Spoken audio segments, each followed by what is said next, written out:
안녕하세요. 어깨는 날개병원 서울대학교 정형외과 의학박사 이태현입니다. 오늘은 어깨 회전근개 파열 봉합수술에 쓰이는 바이오 브레이스라는 보강 제제에 대해서 그림과 함께 설명을 좀 드리겠습니다. 어깨는 회전근개라고 하는 네 가지 힘줄의 복합체제로 이루어진 힘줄 구조가 있는데요. 요 힘줄들에 의해서 팔이 움직이게 되는데 이 힘줄 자체가 많이 쓰다 보면 노화 현상, 퇴행성 변화에 의해서 자연적인 파열이 진행되는데요. 힘줄이기 때문에 어느 정도 이상 파열이 되게 되면 저절로 회복되지가 않고 점점 파열의 크기가 커지게 됩니다. 초기 파열, 소형 파열인 경우는 우리가 수술했을 때 봉합이 잘 되고 회복도 빠른 반면에 사이즈가 어느 정도 이상 크게 되면 봉합도 힘들 뿐더러 재파열이라는 이런 문제점이 생길 수 있기 때문에 이 봉합을 얼마나 단단하고 보강하면서 재파열이 없게 만드냐가 중요한 문제인데요. 그 보강 재료로서 최근에 출시된 바이오 브레이스 제제에 대해서 좀 설명을 드리겠습니다. 그림을 보시면 이제 수술 전 MRI 소견인데요. 이렇게 보시면 어깨 상안골두 위에 덮고 있는 요 까맣게 보이는 선이 회전근개 힘줄이 되겠습니다. 원래는 이 까만 힘줄이 조금 더 두꺼우면서 끝까지 붙어 있어야 되는데요. 지금 이렇게 하얗게 보이는 공간이 힘줄이 없는 결손 부위가 되겠습니다. 이것이 완전히 힘줄로 덮여 있어야 되는데 이런 파열에 의해서 힘줄이 안으로 점점 당겨 들어가고 특별히 이 환자분은 당겨 들어간 찢어져 있는 남은 부위의 힘줄도 굉장히 얇아져 있어서 이 힘줄 자체가 봉합을 했을 때도 굉장히 약하고 재파열 확률이 높을 수 있다는 것을 보여주고 있는데요. 실제로 이 환자의 수술 소견을 보여드리면 이게 이제 내시경 수술 소견입니다. 내시경은 이제 구멍을 뚫어서 카메라를 넣고 보기 때문에 이렇게 잘 보이게 되고요. 이 힘줄 자체가 원래는 뭔가 이게 구멍이 뻥 뚫려 있어 보이는데 이렇게 덮여 있어야 됩니다. 이게 이제 안으로 말려 들어가면서 안쪽으로 쭉 당겨 들어가는 사진인데요. 자세히 보시면 이 끝단 자체도 두께가 굉장히 얇아져 있는 게 보이는데요. 보통 정상적인 힘줄은 보통 한 10mm 내외의 두께를 가지게 되는데 이런 경우는 굉장히 얇은 두께로 남아 있어서 이걸 갖다 꼬맨다 하더라도 다시 찢어지거나 트어질 확률이 많을 것으로 생각이 되는 상태입니다. 그래서 이렇게 마무리 정리를 좀 하고요. 여기 보시면 앞에 이렇게 뭔가 매끈하게 지나가는 것이 이두박근 힘줄인데요. 최근에는 이 이두박근 힘줄을 건 이전을 시키면서 요 보강할 때 같이 쓰고 있어서 조금 더 단단하고 재파열을 막게 되는데요.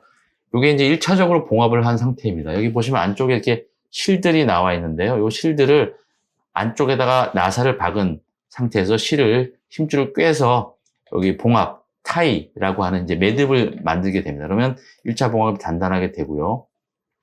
어쨌든 힘줄 파열이라는 것은 이런 1차적인 봉합이 뼈에 단단히 부착이 되어야지만이 결과가 좋기 때문에 이게 단단하게 봉합되지 않으면 어떤 보강제를 덮다 하더라도 그냥 허공에 떠 있는 것처럼 보강 능력이 떨어지기 때문에 이런 1차 봉합을 단단하게 하는 것이 중요하고요. 이제 저희가 여기서 쓰려고 하는 바이오 브레이스라는 보강 힘줄이 있는데요. 이 힘줄을 요 사이에 껴놓고 덮어서 봉합을 하려고 합니다. 이 바이오 브레이스라는 재질에 대해서 조금 더 설명을 드리면 우리가 예전에 보강할 때 쓰던 동종 진피라는 재질이 있었고요. 그 다음에 또 한 가지 역시 최근에 이제 개발된 리제네텐이라는 바이오 유도성 임플란트가 있었는데 그 재질들은 각각의 특징이 동종 진피는 이제 구조물을 단단하게 하는 데는 좋고요. 리제네텐은 재생을 빠르게 하는 생물학적인 패치였는데 두 가지의 장점을 합한 거라고 보시면 되겠습니다.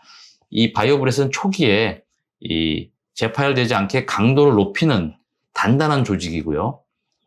거기다가 추가로 힘줄 자체에 섬유세포들이 자라 들어오게 해서 힘줄을 생성하게 되는 그런 생체 유도 능력도 뛰어나기 때문에 이 자체가 모양은 단단해 보이는데 한 6개월, 1, 2년 지나면서 완전히 힘줄 세포로 흡수돼서 자기 힘줄 두께가 되는 것입니다. 그래서 요거를 이제 내시경 구멍을 통해서 안으로 집어넣어서 거기에다가 실을 격자 모양으로 단단하게 고정을 바깥쪽에 이중으로 봉합을 하게 되면 이렇게 원래 힘줄 구조에다 한 겹에 더 두꺼운 바이오 브레이스라고 하는 이 콜라겐 이식제제, 보강제제를 넣게 되는 것입니다. 지금 보시는 것처럼 뭔가 단단한 갑옷을 입힌 모양이 돼 있어서 힘줄 재생력도 빠르지만 이 재파열되지 않게 하는 그런 이 구조적인 강도를 높이는 재질이라고 보시면 되겠습니다. 이제 수술을 다 마치고 이제 수술할 때 쓰게 된 생리시험도 다 뽑아내게 되면 이렇게 피가 살짝 들어차면서 단단하게 잘 고정이 된 바이오 브레이스 재질이 보이고요. 요거를 이제 수술 후에 MRI를 촬영하게 되면 아까 수술 전에 이렇게 하얗게 비었던 공간이 이렇게 까맣게 다 메꿔진 게 보이고요. 자세히 보게 되면 한층 더 두꺼워진 뭔가 재질이 붙어 있는 게 보이는데요. 예전에 동종 진피 조직은 수술에 MRI 찍게 되면 굉장히 까맣게 진하게 이제 잘 드러나 보이는데요. 이 바이오브레스는 생체 조직과 조금 더 유사하기 때문에 실제적으로 MRI 상으로는 좀 흐릿하게 보이지만 그 얘기는 자기 힘줄 조직과 굉장히 이 성분이 비슷한 이 다공성 재질이기 때문에 그렇게 보이는 것이고, 그렇기 때문에 그 다공성 재질 쪽으로 힘줄세포, 즉 섬유아세포가 자라나와서 힘줄로 생성이 잘 된다는 재질인 것을 알 수 있습니다. 이렇게 수술 후의 사진이 힘줄이 이 상완골두에 잘 붙어 있으면서 그 위에 조금 더 단단하게 보강된 바이오 브레이스 재질이 덮여 있는 것을 확인할 수 있습니다. 이상 바이오 브레이스를 이용한 어깨 회전근개 힘줄 봉합술에 대해서 말씀드렸습니다. 감사합니다.